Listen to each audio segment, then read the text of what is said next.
আজ আমি যে বাড়িটার সামনে আপনাদের দাঁড়িয়ে আছি, নিয়ে যাচ্ছি, এই বাড়িটার নাম হচ্ছে ওয়াসেফ মঞ্জিল। বড় করে দেখুন লেখা আছে ওয়াসেফ মঞ্জিল প্যালেস। এই যে ওয়াসেফ মঞ্জিল প্যালেসটা আপনি দেখছেন, ইনি হচ্ছেন মির্জাফরের বংশধর।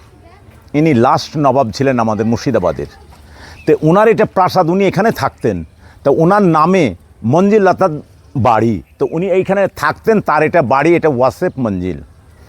এই ওয়াসেফ মঞ্জিল এটা মির্জাফরের, ইনি হচ্ছেন বংশধর শেষ, মানে ইনার পরে আর কোনো নবাব হয়নি। তাই ইনারই এখানে প্রাসাদ দেখা আছে, এটা ওয়াসেফ মঞ্জিল লেখা আছে। এটা আমাদের ওয়েস্ট বেঙ্গল সরকার এটা দেখশন করছে। ওই যে দেখুন লেখা আছে ওয়েস্ট বেঙ্গল গভর্নমেন্ট। আর হাজারদুয়ারি যেটা টেক আপ করছে সেটা হচ্ছে আমাদের আর্কোলজিক্যাল সার্ভে অফ ইন্ডিয়া, পুরাতত্ত্ব বিভাগ। তাহলে এটা আমাদের রাজ্য সরকারের হাতে, ওটা আমাদের কেন্দ্র সরকারের হাতে। তাই এখানে এসে আপনি ওয়াসেফ মঞ্জিল অর্থাৎ মির্জাফরের বংশধরের এটা বাড়িতে আমি আসছি। তাদের আসল এইখানে উনি থাকতেন, এখানে বাস করতেন।